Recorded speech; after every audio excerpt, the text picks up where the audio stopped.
Yung higa ko, dito siya sumasakit. Sa blade. Yung parang hindi ako makahinga pag naipit. Naapektuhan yung breathing mo. Okay, kailan pa yan nararamdaman? Last year pa eh. May vertigo ka rin? May vertigo rin po. Malalaman natin pag may vertigo ka, pag humiga ka. Hilo. Yan. Sige, sumiga ka pa ka na. Kumparin mo muna yung sleeper mo. Sige, tingnan natin kung gaano kataas yung vertigo mo. Parang sumusumpat lang siya. Ngayon, sige nga, tingnan nga natin. Ngayon po parang wala. Wala siya. Wala siya. Ano lang siya? Biglang tayo. Pero kayo nung maga meron. Hindi siya severe. Kumbaga, paganda lang. Okay. Mas maganda sana kung severe ka para malaman mo kung na-adjust ka o hindi. Pero yan, kaya naman natin dito. Vertigo talaga sa akin yan. Kahit nga severe, kaya eh.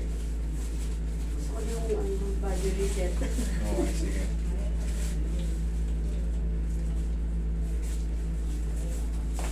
Vertigo.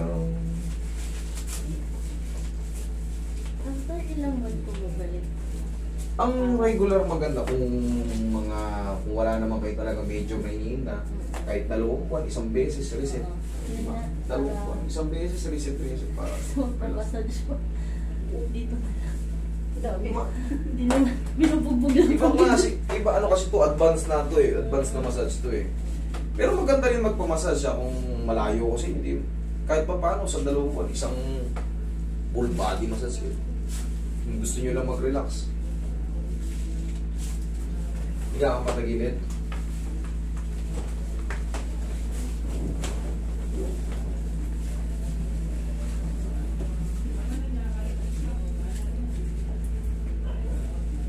Okay, relax na. Higa. Kabilang side.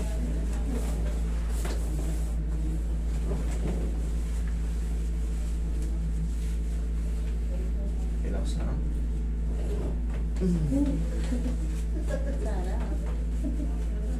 Kita pa. Dito naman tayo sa blade boy yung sumasakit sa'yo pagka hindi raw makahinga minsan si ma'am dahil pag sumakit dito niya tumatago sa harap. Tingnan niyo itong gagawin ko pag nakakaramdam kayo. Yung ganito, mahalaga yan. Araw-araw nyo nakikita ito, mahalaga to dahil sa blade. Okay, relax na. Naramdaman nyo? Iyon ang adjustment nyo sa blade. Tapos, kabilaan din. Okay, relax. Kaya yung mga posisyon yan, makikita nyo may purpose yan.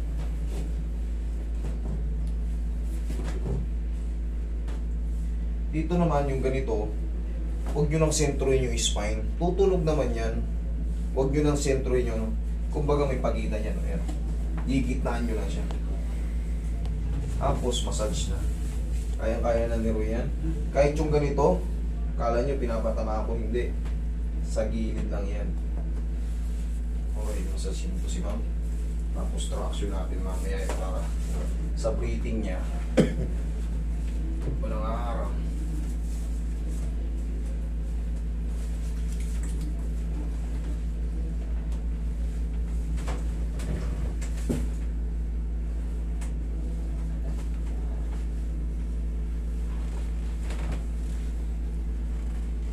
Ipit lang yun.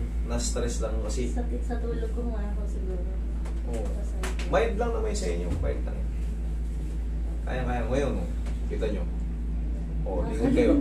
Nagulat kayo, nakakalingon na kayo. Kanina sabay yung balikat sa likod. Ipit-tingin kasi yan sa pagtulog. Ano naman yan? Kayang-kaya naman natin yan. So, pag nagtitiwala kasi kayo sa nag-a-adjust sa inyo, mas magaan yung pasok ng adjustment. Mas mabilis kayong mag-heal. Pero pag kayo pupunta nag-dili-dali kayo, parang ako, nakakatakot, baka hindi siya marunong ako. Baka hindi ma-adjust. Natatawa nga po kami nito nung nakita namin yung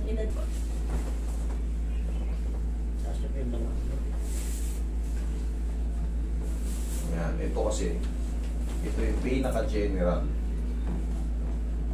Pinakamataas sa lahat ng uri ng adjustment. Spine traction. Inhale. Exhale.